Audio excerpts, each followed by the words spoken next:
Chapter 13, Mapping the Human Mind. The Quest for Hidden Wisdom, Occult Traditions After the Plague. The 14th century broke the world.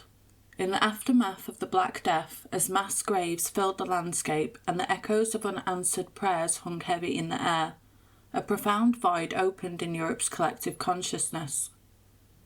Faith in divine protection had shattered. The Crusades had exposed the corruption of religious institutions.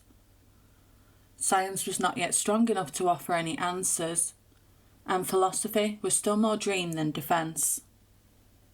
Nature, as the saying goes, abhors a vacuum, and so did the human spirit. Into that vacuum something unexpected flourished, the search for hidden knowledge.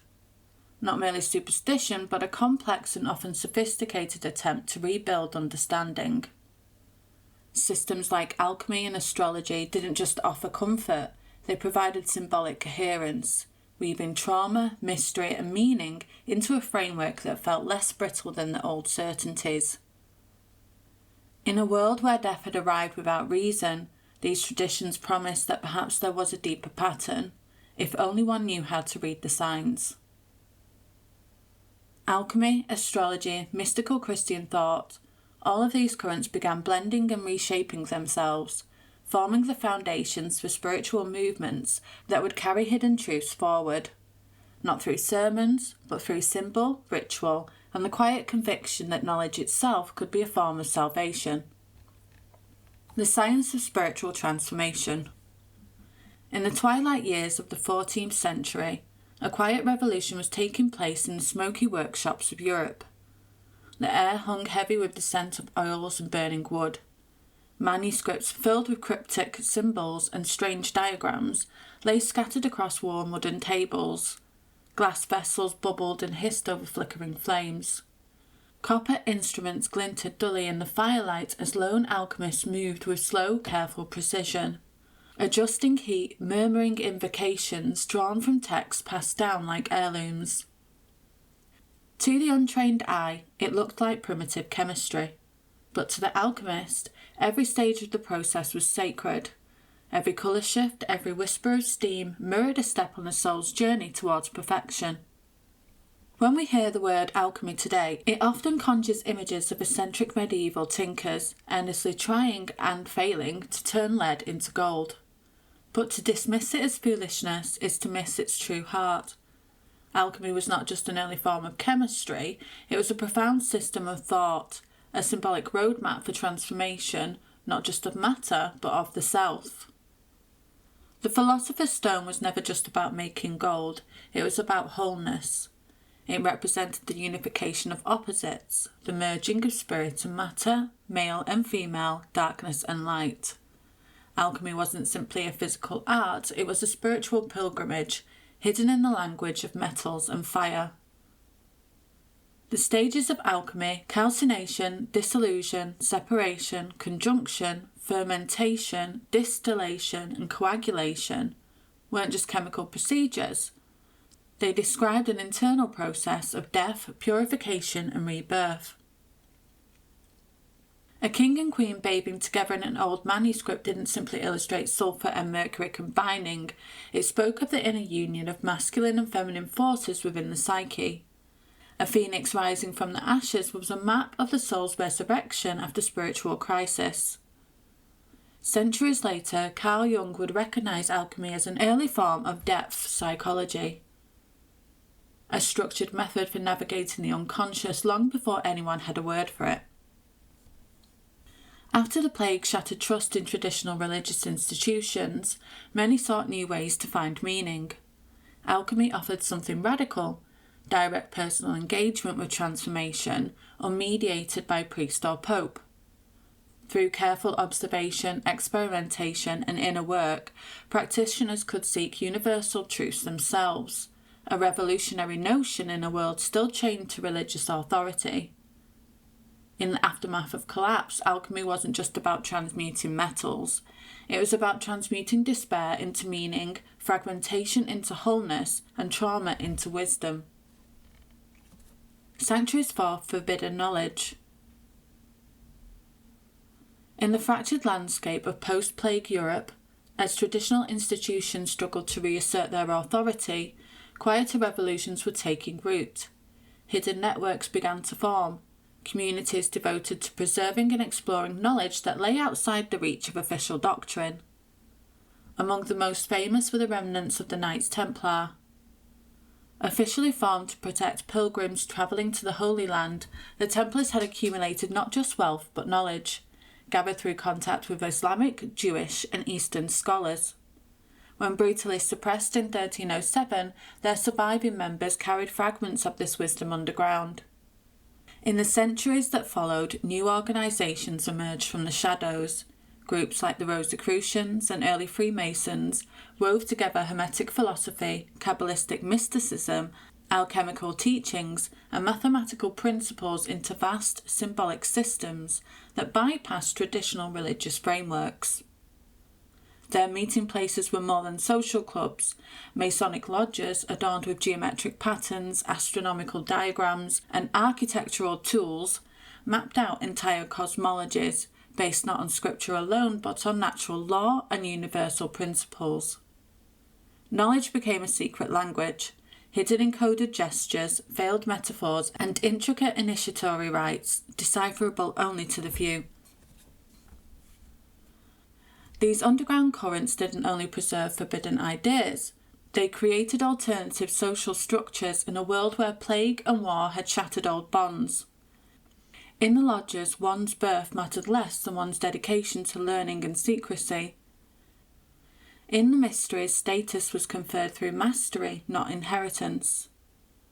Long before Enlightenment philosophers would champion liberty and equality, these secret traditions were already experimenting with merit-based networks, laying hidden foundations for a future that had not yet arrived.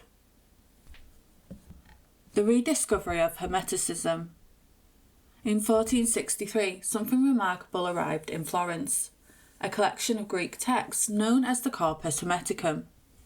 These writings, said to be authored by Hermes Trismegistus, a mythical figure blending the wisdom of the Egyptian god Thoth and Greek god Hermes, offered a different way of seeing the universe.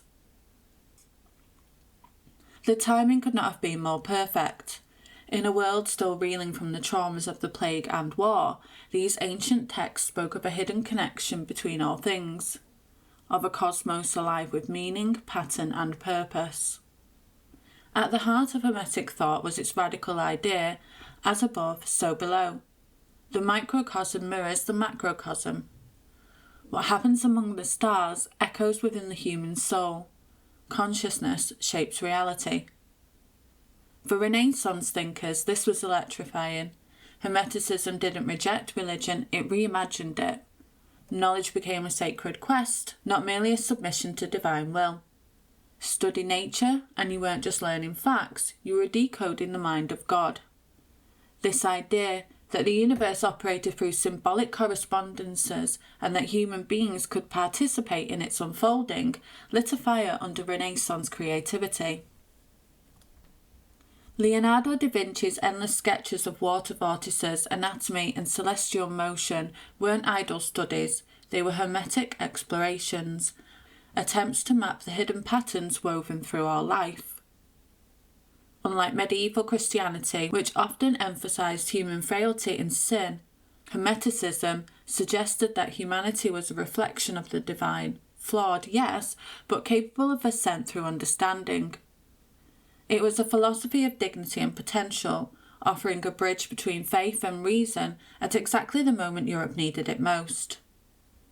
In time, the influence of Hermetic thought would ripple outwards, shaping art, science, philosophy, and even modern ideas about consciousness itself. But in those early days, it must have felt like the rediscovery of a forgotten birthright.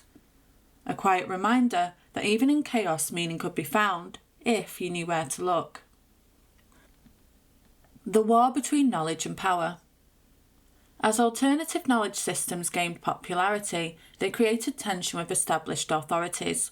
The post-plague period saw the Church becoming increasingly dogmatic, with the Inquisition intensifying its activities. In this environment, pursuing knowledge outside approved channels became dangerous. Mystical traditions offered direct experience over institutional control. This democratization of spiritual experience threatened established hierarchies.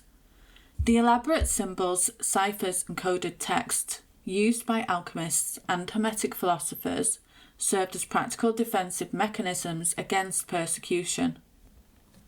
Consider Giordano Bruno, burned at the stake in 1600 for heretical ideas, including his belief in an infinite universe with multiple worlds. Deeply influenced by Hermetic thought, his execution demonstrated the danger of exploring ideas that would later become foundational to modern scientific thought. Bruno's end also revealed the limits of Renaissance intellectual openness, a stark reminder that even in this flourishing period of humanist thought, the boundaries of acceptable knowledge remained tightly controlled by those who recognized how certain ideas could undermine established power. Despite these dangers, the underground current of alternative knowledge continued to flow, eventually helping to spark the Reformation, scientific revolution, and the Age of Enlightenment. This wasn't a clash of superstition and reason, but a merging of two ways of knowing. These traditions moved between worlds, where symbols spoke, stars whispered patterns, and insight met observation in a quiet dance towards understanding. From magic to method. The birth of modern science wasn't a clean break from the mystical, it was an alchemical fusion. Before laboratories gleamed with polished steel and sterile glass, there were smoky dens where mercury hissed, prayers were whispered, and stars were charted alongside planetary spirits. Paracelsus, a renegade physician in the 16th century, brewed chemical cures while invoking elemental spirits. He scorned the medieval reverence for ancient authorities and insisted on learning from nature itself. His medicines healed the body, but he believed healing the soul required just as much fire. John Dee, Queen Elizabeth I's most trusted advisor, mapped trade routes and cast horoscopes with equal conviction. His scrying mirror sat beside his sextant. His angelic conversations, meticulously recorded, were not distractions from science, but part of a grander project to understand the divine geometry of the universe. Even Isaac Newton, the architect of classical physics, spent more time poring over alchemical manuscripts and decoding biblical prophecy than calculating planetary motion. His gravitational theories may have reshaped the cosmos, but his heart beat in the rhythm of ancient wisdom. In their world, the stars weren't just distant suns, they were messengers. Chemistry was still called chemistry, and its roots were as spiritual as they were physical. Astrology and astronomy were twin sciences. To study one was to understand the other. The scientific revolution didn't extinguish the esoteric, it inherited it. Bacon's call for empirical method wasn't conjured from thin air.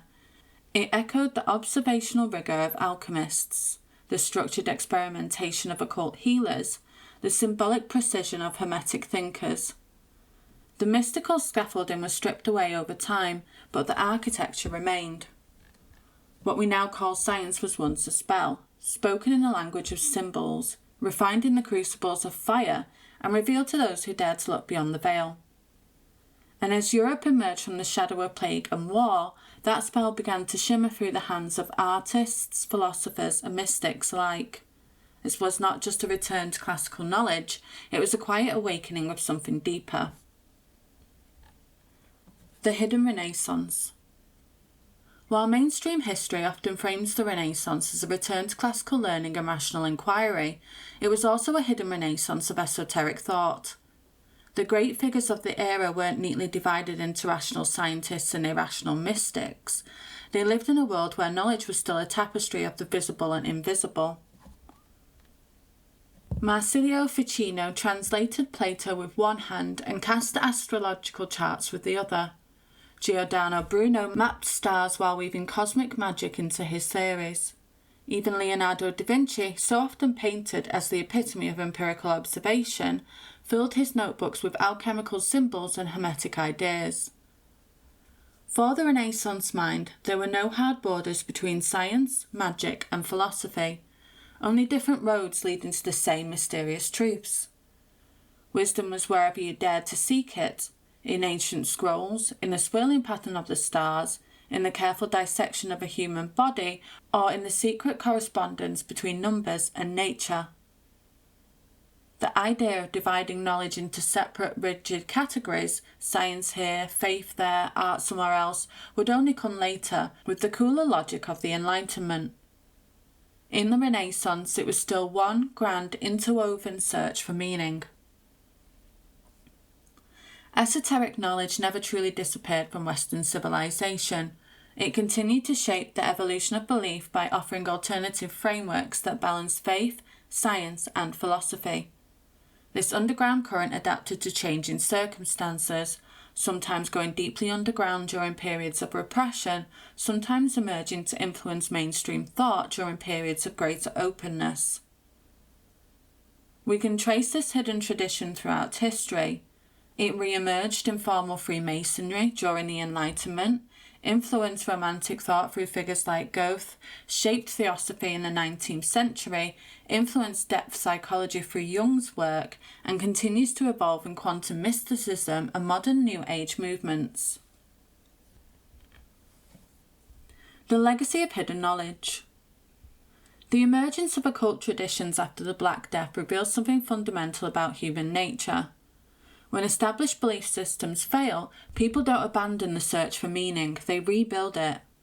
They weave new frameworks from diverse threads of wisdom, bridging apparent opposites, the material and the spiritual, the rational and the intuitive, the visible and the hidden.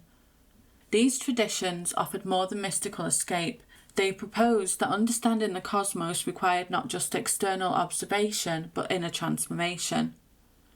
Though eventually marginalised by religious and scientific institutions alike, these currents continued to flow underground, influencing art, literature, philosophy and science through their emphasis on hidden patterns, symbolic thinking, and the idea that knowledge could change not just the mind, but the soul. In times of crisis, whether the collapse of faith after the Black Death or the fraying certainties of pure materialism in our own era, these integrative ways of knowing tend to resurface, offering alternative paths when dominant paradigms falter. The 14th century broke the world of medieval certainty, but from that fracture new possibilities grew, frameworks of meaning that helped shape the modern world, while preserving fragments of ancient wisdom that might otherwise have been lost. As the old world crumbled, a new intellectual awakening stirred.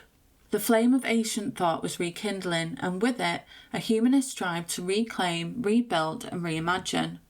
The stage was set for a revival that would not just redefine Europe's intellectual landscape, but shift the trajectory of history itself.